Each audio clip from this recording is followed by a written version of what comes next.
बच्चों, पिछले सेशन में मैंने आपको फोकस की परिभाषा बताई थी। आप एक बार फिर से देखिए। ये अवतल दर्पण का फोकस है और अवतल दर्पण का फोकस क्या था? इसमें मुख्य अक्ष के समांतर जो प्रकाश की किरणें जाती हैं वो परावर्तन के बाद ये सब की सब किरणें मुख्य अक्ष के किसी एक ही बिंदु पर एकत्र होती हैं और इस बिंदु को हम दर्पण का फोकस कहते हैं। अब यहाँ पे आप देखिए, ये बिंदु F इसका फोकस है, तो और ये ध्रुव है P, पोल जिसको कहते हैं। बच्चों, आप इंग्लिश के टर्म्स भी साथ में याद रखते चलिए, आगे आपके बहुत काम आएंगे। ध्रुव अर्थात पोल, फोकस तो हिंदी और इंग्लिश दोनों में कहते हैं, और C है वक्रता केंद्र, मतलब कि सेंटर ऑफ कर्वेचर।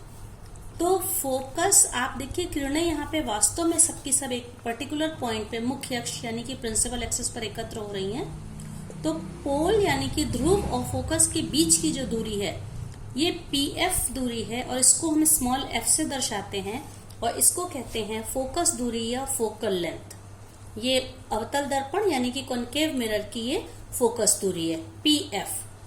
फिर मैंने आपको उत्तल दर्पण का भी उस दिन बताया था कि उत्तल दर्पण में मुख्य अक्ष के समांतर जो प्रकाश की किरणें जाती हैं ये दर्पण से परावर्तन के बाद मुख्य अक्ष के ही किसी एक पर्टिकुलर पॉइंट से फैलती हुई प्रतीत होती हैं। हमें ऐसा लगता है कि सब की सब ये F से आ रही हैं, क्योंकि हमें आभास हो रहा है, लग रहा है यहाँ पे बिंदु, वास्तव में किरणें नहीं F पर मिलती, हमको ऐसा प्रतीत होता है।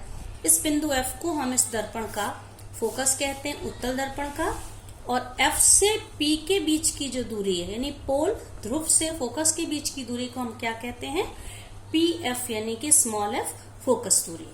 तो फोकस दूरी आपको समझ में आ गया, चाहे वो उत्तल दर्पण हो या अवतल दर्पण हो, पोल से फोकस तक की दूरी को फोकस दूरी कहते हैं। अब एक और रिलेशनशिप है बच्चों, क्योंकि मैं C यानी वक्रता केंद्र, सेंटर ऑफ कर्वेचर बता चुकी हूँ, और इसके बाद में रेडियस ऑफ कर्वेचर यानी कि वक्रता त्रिज्या, मतलब कि ये डिस्टेंस PC, चाहे यहाँ पर लें चाहे यहाँ पर लें, ये भी मैं आपको बता चुकी हूँ। तो ये जो PC डिस्टेंस है इसको हम वक्रता त्रिज्या, रेडियस ऑफ कर्वेचर कहते हैं, और इसको हम कैपिटल R से डिनोट करते हैं। तो किसी भी दर्पण के लिए, चाहे वो अवतल हो या उत्तल हो, गोलीय दर्पण में हम फोकस दूरी और वक्रता त्रिज्या के बीच में एक रिलेशन होता है कि PF यानी कि फोकस दूरी हमेशा वक्रता त्रिज्या की आधी होती है। आप देख सकते हैं इस चित्र में भी, दोनों में डिस्टेंस आप देख सकते हैं। अर्थात अगर मान लीजिए किसी दर्पण की वक्रता त्रिज्या 20 सेंटीमीटर है, वक्रता त्रिज्या मतलब रेडियस ऑफ कर्वेचर R, तो उसकी फोकस दूरी क्या होगी?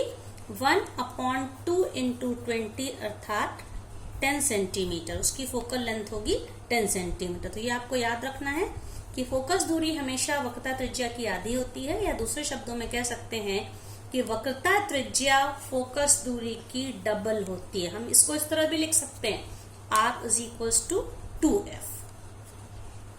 अब देखिए बच्चों, आभासी और वास्तविक प्रतिबिंब हम किन्हें कहते हैं?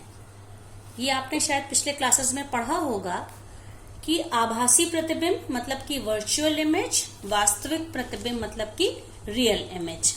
इमेज क्या होती है? किसी भी, जब हम परावर्तन की बात करते हैं तो गोलीय दर्पण में परावर्तन के बाद किरणें जिस बिंदु पर एकत्र होती हैं वहां पे हमेशा इमेज बनती है। 2 या 2 से अधिक किरणों को बनाने से हमें इमेज यानी कि प्रतिबिंब प्राप्त होता है। तो जैसा कि आपने अवतल दर्पण में देखा कि किरणें वास्तव में एक दूसरे से मिल रही हैं, और उत्तल दर्पण में आप देखिए कॉन्वेक्स लेंस में हमें ऐसा लग रहा है कि किरणें मिल रही हैं, वास्तव में नहीं मिल रही हैं। तो आभासी प्रतिबिंब यानी कि वर्चुअल इमेज एक ऐसा प्रतिबिंब, ऐसी इमेज होती है जहां प्रतिबिंब किरणों के वास्तव में मिलने से प्राप्त होता है। जबकि वर्चुअल इमेज में हमें ऐसा लगता है कि किरणें मिल रही हैं, लेकिन वास्तव में ये रिफ्लेक्टेड किरणें, परावर्तित किरणें मिलती नहीं हैं, जबकि और हमें आभास होता है कि वो मिल रही हैं। वास्तविक प्रतिबिंब यानी कि रियल इमेज एक ऐसी इमेज होती है, ऐसा प्रतिबिंब होता है जहां पे किरणें परावर्तन के बाद वास्तव में एक दूसरे से मिलती हैं। जैसे कि अवतल दर्पण के फोकस में आपने अभी देखा था किरणें वास्तव में मिली, जबकि उत्तल दर्पण में हमें फोकस में मिलती हुई प्रतीत होती हैं।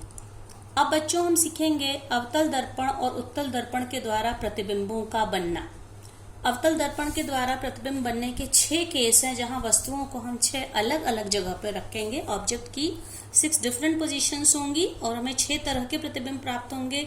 जबकि उत्तल दर्पण के लिए हम वस्तु को कहीं पर भी रखें, हमें एक ही तरह की इमेज मिलेगी। लेकिन इन प्रतिबिंबों का बनना सीखने से पहले इन प्रकाश की किरणों के कुछ नियम है परावर्तन से संबंधित, जिसे आपको समझना बहुत जरूरी है। इसमें देखिए सबसे पहला है जो फर्स्ट पार्ट है, इसमें आप देखिए ये अवतल दर्पण है कॉन्केव मिरर, और ये उत्तल दर्पण यानी कि कॉन्वेक्स मिरर। तो मुख्य अक्ष के समांतर जाने वाली प्रकाश की किरण परावर्तन के बाद अवतल दर्पण में हमेशा फोकस से ही होकर लौटेगी। आप देखिए ये जा रही है, मुख्य अक्ष माने कि ये प्रिंसिपल एक्सिस, इसके समांतर जा रही है, लेकिन दर्पण से टकराई, परावर्तन हुआ और एक ये पर्टिकुलर पॉइंट F यानी कि फोकस से लौटी।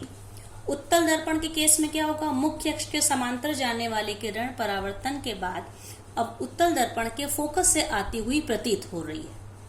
अब आप देखिए सेकेंड केस, अगर आपतित किरण फोकस से होके जाती है, अर्थात किसी भी दर्पण में फोकस से होके जाने वाली किरण अवतल दर्पण के केस में मुख्य अक्ष के समांतर हो जाती है, पैरेलल टू प्रिंसिपल एक्सिस।